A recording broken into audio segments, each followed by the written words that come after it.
126점.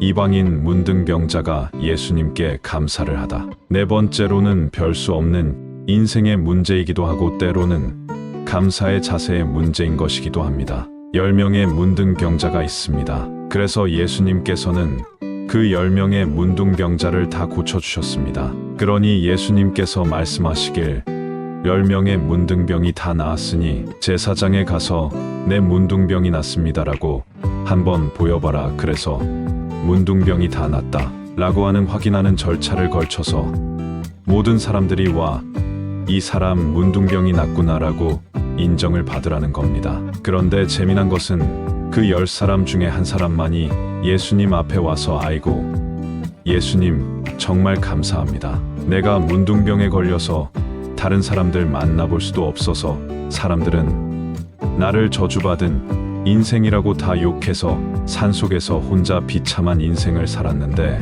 이제는 내가 주님을 만나서 내가 이렇게 깨끗하게 나았습니다. 감사합니다. 하나님 찬양합니다. 이렇게 하나님께 영광을 돌리고 감사하며 예수님 앞에 기쁨의 감사의 예를 표했다는 겁니다. 그런데 재미난 것은 그 감사의 말씀을 드렸던 그 한 사람은 유대인이 아니라 이방인이었다는 것입니다. 그러니까 예수님께서는 이렇게 생각할 수 있겠습니다. 깨끗이 치유함을 받은 9명의 유대인들, 하나님의 선민이라고 생각하는 그 9명은 다 어디 갔냐? 이 말씀을 하시는 것입니다.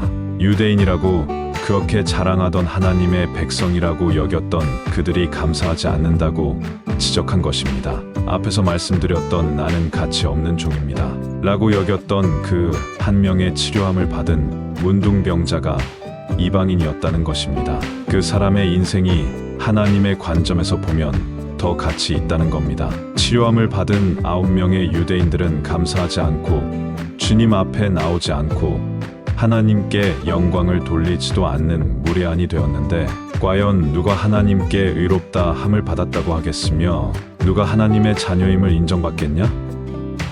이 말씀을 하시는 것입니다.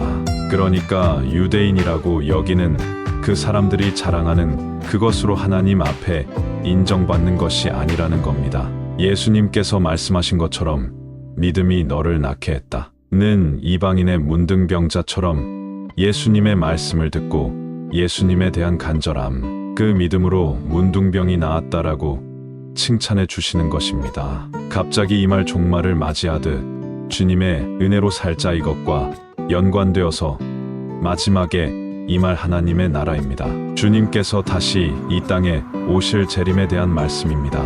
예수님께서 친히 말씀하시길 하나님의 나라는 여기 있다, 저기 있다고 말할 수 없다. 이렇게 말하면서 21절에는 하나님의 나라가 너희 가운데 있다, 이렇게 말씀을 하는 겁니다. 하나님의 나라가 여기 있다, 저기 있다, 또는 어떤 사이비 교주에게 있다, 그 날짜가 몇 년 몇 월 며칠이다, 이렇게 말하는 것들은 거짓된 가르침이라는 것을 명확히 하신 것입니다. 21절에서 22절에 바리새파 사람들이 하나님의 나라가 언제 오는지에 대하여 물으니 예수님께서 대답하셨습니다. 하나님의 나라는 볼 수 있는 모습으로 오는 것이 아니다. 또 보아라 하나님 나라가 여기 있다, 저기 있다 라고 말할 수도 없다. 왜냐하면 하나님 나라가 너희 가운데 있기 때문이다 라고 말씀하십니다. 인자의 날과 그때는 알 수 없다. 오직 하나님만이 아시고 주님께서 다시 올 그때는 누구도 알지 못하게 마치 번개가 하늘에서 이편에서 번쩍하여 저편까지 비치듯이 인자도자기의 날에 그와 같을 것이다고 24절에 친히 말씀하셨습니다. 노아는 하나님의 멸망의 말씀을 증거했지만 사람들은 먹고 자고 자기들이 할 것을 다 했습니다. 그럴 때 노아의 심판이 임했고 멸망의 심판이 임했던 것처럼 그렇게 갑자기 주님께서 오신다는 것입니다. 2명의 여자가 맷돌을 갈다가 주님이 번개와 같이 임할 그때 한 사람은 올라가고 한 사람은 맷돌을 갈다가 이 땅에 남겨질 것이다, 이 말씀을 하시고 있습니다. 80년의 찬양이니 벌써 40년이 지났습니다. 그 사이에는 1992년 10월 28일 스무네시에 다가올 미래를 준비하라는 다미선교회의 이장님 목사의 종말 사건도 있었습니다. 흰 옷을 입고 휴거를 준비한다고 밤새 울부짖었습니다. 이 사건을 CNN이 전 세계로 방송을 할 정도로 큰 사회적 화제였습니다. 그러나 아무런 일도 일어나지 않았습니다. 지금은 14만 4천의 신천지에 변형된 종말론으로 시와 때가 아닌 인원수를 채워야 한다고 난리를 치고 있습니다. 그러나 그런 일을 일어나지 않을 것입니다. 그 때와 시는 아무도 모르기 때문입니다. 하나님의 나라를 소망하며 살자. 결론적으로 우리는 주님의 나라가 언제 오실지 모르니 죄를 지을 때마다 죄를 인정하고 자백하여 그 죄를 주님 앞에 내어놓아야 한다는 것입니다.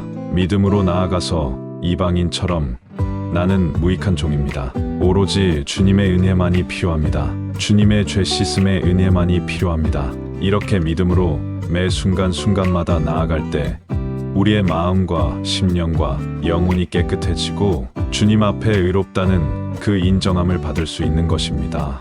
그런 영적인 자세로 우리의 삶을 살아가는 것이 주님께서 요구하시는 것입니다. 그 순수함과 그 깨끗함을 가지고 우리의 인생을 살 때 주님께서 번개와 같이 임하는 그 주님의 나라가 임한다 해도 두려울 것이 없다는 것입니다. 오히려 더 기대하고 기뻐할 것이라는 것입니다.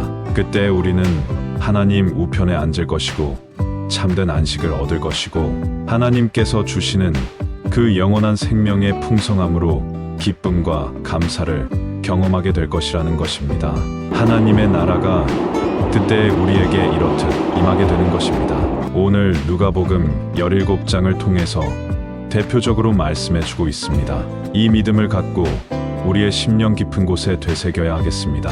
아, 이 세상이 이렇게 불합리하고 이렇게 혼란스러울지라도 이 악한 시대 속에 마음 깊은 곳에서부터 주님 앞에 뿌리를 내려야 하겠습니다.